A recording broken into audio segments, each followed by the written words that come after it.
Our souls running in color, color, color. Kick the lies that they wonder. Break the pressure that I'm under. Straight stunning in color, color, color. Welcome to The Color Within, a podcast by SuubiPeople that explores the brilliant, colorful assets that people bring to the world and the environments they spend the most time in, including the workplace, community neighborhoods, and more, all while navigating a world with color codes. I'm Lydia, your host, and join us in this episode where we talk with Alea, who is a lover of learning and works at a Fortune 500 company. We'll explore the color she holds within, how to be your own advocate, and increasing diversity in the workplace. Join us.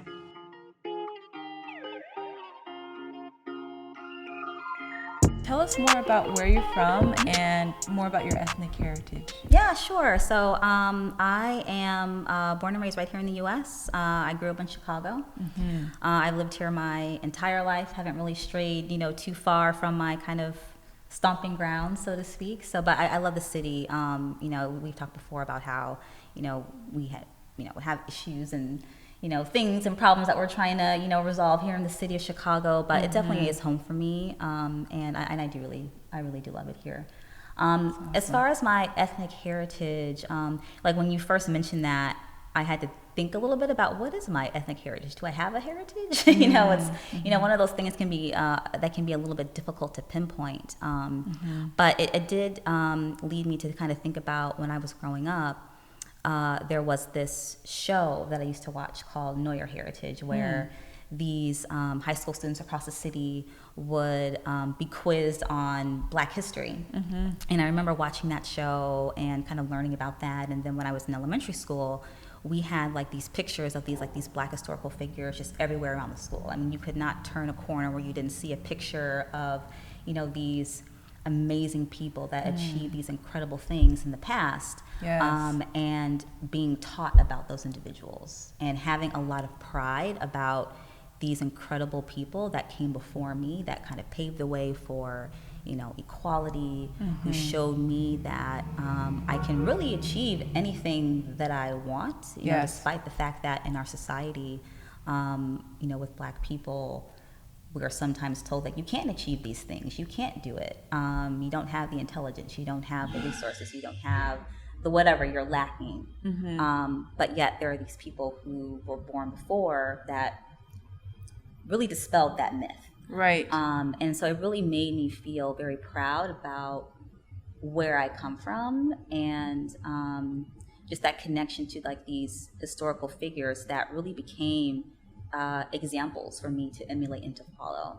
And so when I think about those times, I really do connect my heritage and who I am to learning about those stories and those people who made me feel very proud about being a Black person in this country. Man, that's awesome. That's awesome. And there's so much there. There's so many people that have paved the way. So definitely have to be grateful. Absolutely. For them. And tell me more about what you're passionate about. Yeah, like you mentioned at the top of the show that I really do love to learn. It is definitely my passion. I am a very curious person. I seek knowledge. I seek information. Yes. Whatever it is, I am all over it. So, whatever it is I need to do, whether that's, books, articles, podcasts, just soaking up information and knowledge to better myself and to also challenge my own paradigm, because I think that's very important. Sometimes, we can sort of stick to information that just kind of reinforces what we already think or we already believe. But I think it's really important to look at other sources of information. Are my beliefs, are they true? Maybe there's another way for me to look at, a particular problem or a set of beliefs and use that to continue to grow and to develop. I use that in my work as well. I'm always looking at sort of new frameworks and new methods to, make me better and more effective in the job that I do. I love thinking about things. I can't spend hours of time just contemplating and thinking about really anything. It really is a fun kind of pastime for me to kind of just kind of be, in my own sort of world, like kind of really considering, the possibilities of kind of what's out there. Yeah. It's really enriching.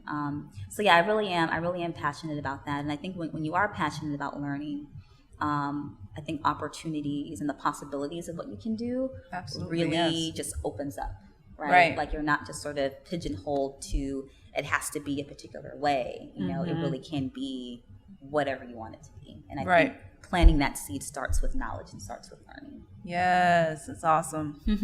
And what positive qualities do people say that you have? I think people say that I'm very friendly and approachable person. Yeah. I would agree with that. I think I'm very friendly. You are. You are. Very nice. For sure. I think one of the characteristics I have that I probably am the most proud of is that I am a good listener. I really think it's important to listen to what other people have to say, and to understand where they are coming from. You know, some people don't always do that, right? They're kind of listening to kind of jump in and sort of like make their point, right? Instead of really listening to what the other person is trying to communicate to them. But I'm not that way. I really do want to hear what other people have to say, even if I disagree with you. You know, I want to know kind of where, you know, what perspectives, you know, you're kind of bringing to the table, that might even change my mind about something. Right. I think my other positive quality is that I think I am very empathetic. I really do feel for other people. You know, I just can't, you know, look at someone's life or their situation and not feel some sense of, you know, empathy for their situation and kind of wanting to do something about it, even if I don't know what the thing to do is. But so I think having that empathy and understanding for people, and at least trying to do something or trying to understand their situation, and you know, some sense of what it is that you can do to, you know, perhaps make their lives better. Right. That's awesome. And you know, to your point about listening, you know, I always believe that listening is one of the greatest acts of love. Oh, totally. Yeah. Because you have to lay down yourself, and instead of thinking about, to your point, jumping in and thinking about what you're going to say next, you really open yourself up to what the other person has to say. So definitely, that's exactly right. That's awesome. And you know, tell me more about your role, what you do in your role at work. I like to think of my job as bringing simplicity to complexity. Is the way that I like to think about it. I like that.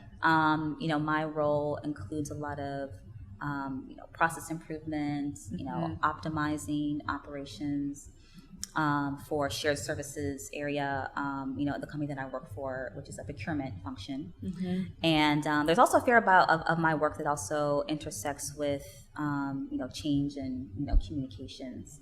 And then there's also some room to be creative and to use like design thinking and you know, those principles to improve the user experience so that, you know, employees at, you know, the company that I work for can understand how to engage with our procurement operating model in an easier way. Okay, awesome.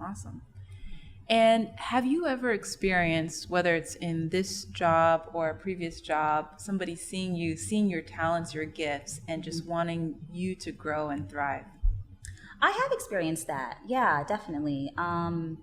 I think that's been a fortunate outcome of some of the opportunities I've had in my career, where people see that there is something valuable that I can contribute, and, you know, helping me to get lined up to, you know, some more of the opportunities that I can use to continue to grow, and to, you know, further develop, you know, those skills and those talents. And one of the things that I have been a huge champion for in my current role is, you know, in this world of like service design and, you know, how you sort of use, you know, sort of the empathy and, you know, the process improvement methods and combine those together in order to create services that people can use and that are actually useful.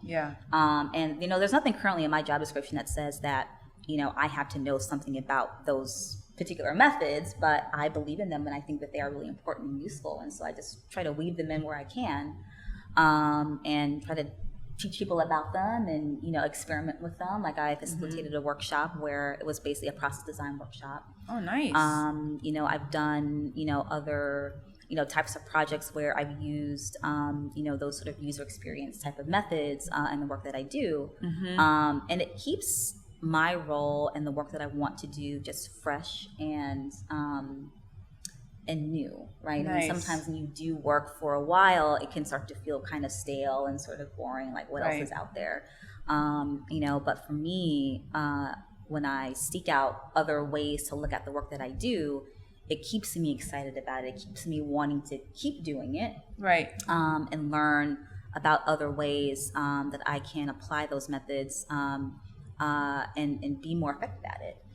And I think there also is something about, when you kind of look at other frameworks, it just kind of expands the possibilities of what you can do. And, it kind of opens the box of like how I even understand what the problem is and how I can fix it. Right. And sometimes I think you kind of need to bust it up and, look at something new in order to figure out, oh, this is what I should do. This is how I can solve this problem. This is how I can make this better.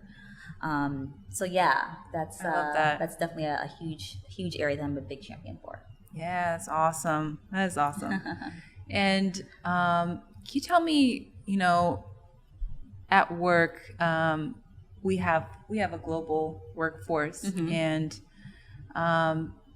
have you ever experienced inequality based off of your ethnic background, or seen another person who's experienced inequality, either now or previously? I can't say that I have experienced it in a overt way that I could really pinpoint and say, someone's treating me differently because I'm Black, right? It's never been that, that out there. But, and I'm grateful for that because I think if you are someone that has experienced that, I mean, I couldn't imagine how disheartening and how terrible of a situation that would be. Right. But I guess if I can say if there is an area where I have felt some level of inequality would be, well, I definitely can say I've had opportunities and, access to, some things that have helped me to build my career. There have been areas where I felt like that wasn't always the case, where, you feel like you have the skills and you feel like you have the experience, that there's something valuable that you can contribute, but yet you don't seize that opportunity, or you're not selected for something that you really wanted to be a part of. And there was definitely a time where, I would rationalize that, like, oh, well, I'm sure that was the right decision. Maybe the other person was more qualified, or, you trust that the managers and the leaders in your organizations are, have everyone's best interest at heart and are making the right decision. But then when you sort of see it happening again and again, you start to question, like, okay, are we on a open playing field here? Is it truly equal there? And there was definitely a time where I felt like angry or upset about that. But at the same time, it taught me one of my biggest lessons of my career, which is that I have to be my strongest and most vocal advocate at my job, right? I can't always depend on other people to always do that for me, although they certainly do. But I also have to do the same. And it's also very important, I think, for people of color or Black people to do that, because it's very common for us to sometimes not be in those circles or in the same conversations, or be lined up to the right types of people that can, give you access to those kinds of opportunities. Right. So now, if I want something and I think I should be a part of it, then I just go and get it, Awesome. I'm not going to wait for the invitation to come in the mail, so to speak. I'm just going to roll up to the house and knock on the door and say, hi, I'm here. Like, I can contribute something to this, and I want to be here, and this is what I can do. Right. And I think that's so important. It's definitely, something that you have to continue to practice, because it isn't always easy to do that. Right. But certainly it is something that everyone should do in their career. Right. But especially, if you are, a person of color, probably even more so. It's very important to make sure that you're doing that and being like your strongest supporter. Right. And just making it known that I deserve to be here and I have something valuable to contribute. I love that. Yes, we definitely have to show up and contribute our gifts and our talents in any way. So yeah, definitely. And I wanted to share a data point here with you. There was a research study done by Pew Research in 2019, and they showed a big divide between the perception of getting ahead in life. 44% of whites versus 82% of blacks said that blacks are not treated fairly when it comes to hiring, pay, and promotions. And so how do we balance our view there, you know? Because there's quite a wide disparity on that perception. Yeah, that is surprising to hear that number. But the fact that there are so many Black people that feel that way, or other people who also see that or are observing that, I think really speaks to the fact that it happens, you know, in the workplace. And I think that it really echoes the fact that corporations and, you know, any organization have to be very diligent in their, you know, diversity and inclusion efforts. Emphasis on the inclusion part, right? Because you can have a diverse workforce, but if the people that are in your company who are diverse don't feel included or don't feel like they have access to the same opportunities, then what truly is the point of those initiatives in the first place, right? If that's not happening, then they're not truly serving the full scope of their purpose. So I do think that it takes, you know, people who are leaders to really make sure that they are doing everything that they can to make sure that everyone feels like they are included and that they have a voice.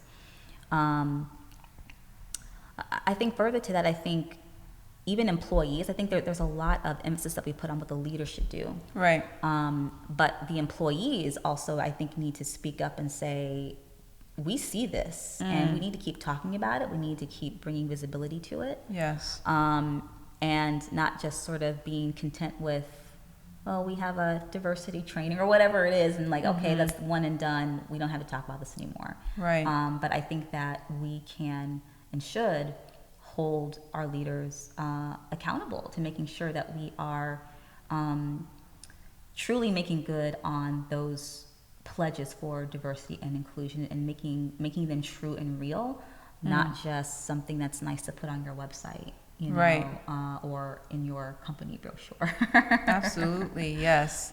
And I love that point that the leaders definitely, they need to step up and make sure that the environment, they're the thermostat for the environment, but really like everybody at the organization is a leader in some way or another, and they have an impact. So we all have a part to play for sure. Definitely. And I'm curious too, like younger folks that are coming up, you know, say they're in college or they're just getting ready to enter the workforce. What advice do you have for them, you know, just getting ready to make sure that they do everything they need to do to be successful when they enter it? Yeah, that's a great question. I think, you know, younger people who are just sort of getting started in life, I think it kind of goes back to my earlier point about learning and seeking knowledge. I think that to me is just the foundation of really anything that you want to do. There is never a point in your life where you should stop learning. And I think in a lot of cases you can argue that when you enter the real world, that's where the actual real learning begins, because you can read books and you can be in the classroom and you can listen to what your teachers are teaching you. But until you really get out there and sort of see the world and what's going on out there and who you are in relationship to that, you will learn and grow so much more if you take advantage of the opportunity. The other thing I would say is just always, you know, just follow the thread of kind of what your interests are. I think sometimes when, you know, or being educated in, you know, higher education or what have you, I think some people make the mistake of thinking that, you know, their career is going to be this one specific thing. Like, I have to be this, and this is what it has to look like. And I think what you will find out that it often does not happen that way. Right. Because, you know, you learn something, you might have a job, it might lead you to, you know, some other area that you are interested in and want to explore further, and that leads you to something else. And the career that you started, you know, looks very different, you know, 5 or 10 years later. That was definitely the case for me. I started my career in the nonprofit world. And now I work for, you know, a professional services company doing, you know, process work. And that was definitely not where I thought my career was going to go. And I don't regret that. You know, I think I was just very open to what I wanted to do and what I wanted to learn, and the opportunities that I had that kind of led me down this path of, wow, this is interesting. I like this. Let's do more of that. Okay, I've done that. Here's something else I really like. And just, you keep doing that. Yes. And eventually, you know, you will stumble upon a career that you find really enriching and worthwhile. It has never steered me wrong, you know, ever. And I think, again, like, if you are truly learning and understanding more about who you are and who you are becoming, the opportunities that you seek will always stay in alignment with that. Right. You're not going to outgrow yourself, because you're always thinking, what is the next thing? Yes. You know, who am I now? What do I want to be next? And you go out there and you know, figure out what you can do to kind of make that happen. Yeah, I love that. It reminds me of this metaphor of a painting. So you have like a blank canvas, and we're in this art space here. In the blank canvas, if you're drawing somebody there, it doesn't look like anything yet, but you just fill in the spaces and you kind of let the sensibilities develop, you know? And then after a while, then the figure starts to emerge on the canvas, you know? Totally. And, you know, I love that idea of like staying with yourself as you yourself are growing. And we are, you know, we evolve over time. We're never the same. Absolutely. That's the thing. It is evolution. Yes. We are evolving. We are changing all of the time. Right. And if you're not giving yourself the flexibility in the room to continue to sit in that change, then you're going to probably not be very happy with yourself or with your life. Right. You know, I remember when I was in school, I had relationships with people, you know, friends and, you know, other colleagues who would always say, you know, when I was in college, I wish I would have studied this instead of what I actually majored in. I would have done this instead of, you know, what I'm doing now. And I kind of made a commitment to myself that I didn't want to be that person. Like, I didn't want to be the person that regretted, you know, not studying what I wanted to study or not pursuing a path that I really wanted to pursue because I was too worried about, you know, what my parents wanted me to do. Like, dad wants me to be an accountant, so I guess I'll have to be an accountant. And you just sort of do that, and then you end up being like, I hate accounting. You know, I never wanted to be in that position. You know, and sometimes, you know, depending on the choice that you make, you know, other people may not always think that you're making the right choice. That might happen, right? Your parents might think, well, where are you going to get a job doing whatever? Is that going to be a lucrative place for you to be? And, you know, I certainly, you know, had my share of that. And, like, I majored in religion when I was in college. Oh, nice. And, you know, while my job isn't specifically lined up to that area of study, but that was what I wanted to do. And I found that it made me such a well-rounded person. It was very personally enriching for me. Yeah. It helped me to learn how to think in abstract terms, right? I mean, you think about religion, it can be, or other religious studies, there's so many different systems of belief that are out there. Why people believe what they believe. How does it inform, you know, how societies develop, how we relate to one another. And while it can be a little bit of a, what you believe is what you believe, you know, where I studied, you had to apply logic and critical thinking to really explore a lot of those themes and Right. a lot of those theories. It made me a very good writer because I can express my ideas in a way that really serves me in my career today. So, that's why I say it's very important, I think, for people to not be so rigid in how they think about what their area of study has to be and what it is that they want to do. There are certain careers where, you have to have a certain, qualifications and certifications and things like that. But there are way more other opportunities out there where there's not really a specific thing that you have to do or have to study in order to be, a professional in that particular area or industry. Right. The world is definitely much more flexible than that. Yeah, I love that. I could totally testify to that. I totally relate, starting out in engineering and then going to art school for a bit, and my parents were like, "What are you doing? This is crazy," And then, you're making a terrible mistake. having, parents who you have to be a doctor, engineer, or a lawyer, just like nothing else. Yeah, yes. And then, and then going on and going into user experience, and that was kind of like a intersection of all of those things, which is wonderful. And to your earlier point of like, once you're in the workplace, really kind of being proactive about your career, I think Definitely. that can also, the element of proaction, is before as well as you're learning.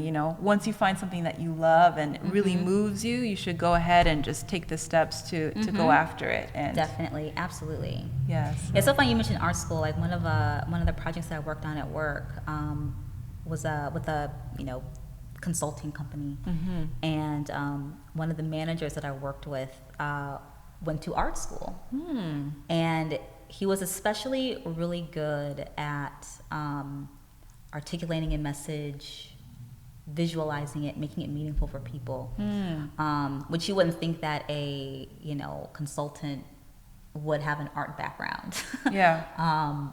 But yet, I think it was one of the elements that made him very, very good at his job. That's awesome. Which was really incredible. Awesome. Well, Alea, this has been so wonderful. I've learned so much from you. Thank you. Thank you so much for joining. Absolutely. Appreciate it. Yeah, thank you so much. Do you have a similar story? Text me at my community number at 312-847-3352 to share your story and join the SuubiPeople community. Thank you for tuning in, and join us in the next episode of The Color Within.